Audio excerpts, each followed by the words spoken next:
ಇರುತ್ತೆ. ಈ ವೇದಾಂತದ ಕಡೆ, ಈ ವೇದ ಉಪನಿಷತ್ತು ಇಂಥದ್ರ ಕಡೆ ಏನೋ ಮುಖ್ಯವಾಗಿರತಕ್ಕಂಥ ಗ್ರಂಥಗಳು, ಧರ್ಮ ಗ್ರಂಥಗಳು, ಧಾರ್ಮಿಕ ಗ್ರಂಥಗಳನ್ನ ಓದುವಂತಹ ಒಂದು ಬಯಕೆ, ತಿಳ್ಕೊಳ್ಳುವಂತಹ ಒಂದು ಬಯಕೆಯನ್ನ ಹೊಂದಿರತಕ್ಕಂತಹ ವ್ಯಕ್ತಿಗಳಾಗಿರ್ತಾರೆ. ಜೊತೆಗೆ ಈ ಸಂಸಾರದ ಕಡೆ ಬಹಳಷ್ಟು ಚಿಂತೆ ಇರುತ್ತೆ, ಒಂದು ಜವಾಬ್ದಾರಿ ಅನ್ನುವಂಥದ್ದಿರುತ್ತೆ. ಆ ಜವಾಬ್ದಾರಿಯನ್ನ ನನ್ನನ್ನು ನಂಬಿರುವಂತ ಜನರಿಗೆ ನಾನು ಮೋಸ ಮಾಡಬಾರದು ಅನ್ನುವಂತಹ ಒಂದು ಇಚ್ಛೆ ಇರುತ್ತೆ. ಅದು ಬಹಳ ಗಮನಿಸಬೇಕಾಗಿರತಕ್ಕಂಥ ವಿಚಾರ.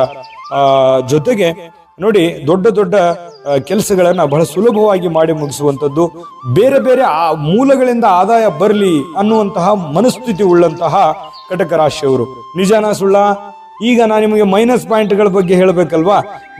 ನೀವು ಎದಕ್ಕೆ ಫೇಲ್ಯೂರ್ ಆಗ್ತಾ ಇದ್ದೀರಿ, ನಿಮ್ಮ ನ್ಯೂನ್ಯತೆಗಳು ಏನು, ನಿಮ್ಮ ಮೈನಸ್ ಪಾಯಿಂಟ್ಗಳು ಏನು ಅನ್ನೋದ್ರ ಬಗ್ಗೆ ನಿಮಗೆ ತಿಳಿಸ್ಕೊಡ್ತೀನಿ. ಕೆಲವೊಂದು ಸಮಸ್ಯೆಗಳನ್ನ ಯಾವ ರೀತಿ ನೀವು ಅನುಭವಿಸಿರ್ತೀರಿ ಅಂತಂದ್ರೆ, ಸದಾ ಚಂಚಲವಾಗಿರ್ತಕ್ಕಂಥ ಮನಸ್ಸು, ಸ್ಥಿರವಾಗಿರೋದಿಲ್ಲ, ದೃಢವಾಗಿರ್ತಕ್ಕಂತಹ ಮನಸ್ಥಿತಿ ಇರೋದಿಲ್ಲ, ದೃಢವಾಗಿರ್ತಕ್ಕಂಥ ನಿರ್ಧಾರಗಳು ನಿಮ್ಮ ಹತ್ರ ಇರೋದಿಲ್ಲ. ಅದರಿಂದ ಕೆಲವೊಂದು ಸಮಸ್ಯೆಗಳನ್ನ, ತೊಂದರೆಗಳನ್ನ ಅನುಭವಿಸಿರ್ತಕ್ಕಂಥದ್ದು ಕಂಡು ಬರ್ತಾ ಇರುವಂತದ್ದು. ಇನ್ನು ಕೆಲವರಿಗೆ ಈ ವೈವಾಹಿಕ ಜೀವನ, ವಿವಾಹದ ಜೀವನ ಇದೆಯಲ್ಲ, ಕೆಲವೊಂದು ಏರಿಳಿತಗಳಿಂದ ಕೂಡಿರುತ್ತೆ. ಆಮೇಲೆ ಒಂದು ಹಂತಕ್ಕೆ ಪ್ರಾರಂಭದಲ್ಲಿರ್ಬೋದು, ಮಧ್ಯಂತರದಲ್ಲಿರ್ಬೋದು, ಅನೇಕ ಎಡರು ತೊಡರುಗಳನ್ನ ಬಂದಿರತಕ್ಕಂಥ ಸನ್ನಿವೇಶಗಳಿರುತ್ತೆ.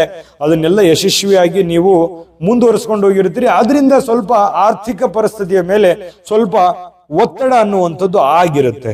ಇನ್ನು ಎಷ್ಟೇ ಆದಾಯವಿದ್ರೂ ಕೂಡ ಹಣಕಾಸಿನ ಕೊರತೆ ಅನ್ನುವಂಥದ್ದು ನಿರಂತರವಾಗಿರುತ್ತೆ. ನಿಜಾನ ಸುಳ್ಳ?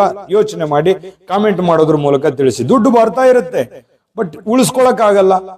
ಖರ್ಚು ಜಾಸ್ತಿ ಇರುತ್ತೆ, ಜವಾಬ್ದಾರಿ ಜಾಸ್ತಿ ಇರುತ್ತೆ. ಈ ಖರ್ಚಿಗೆ ನೀವು ಕಡಿವಾಣವನ್ನ ಹಾಕಬೇಕಾಗುತ್ತೆ.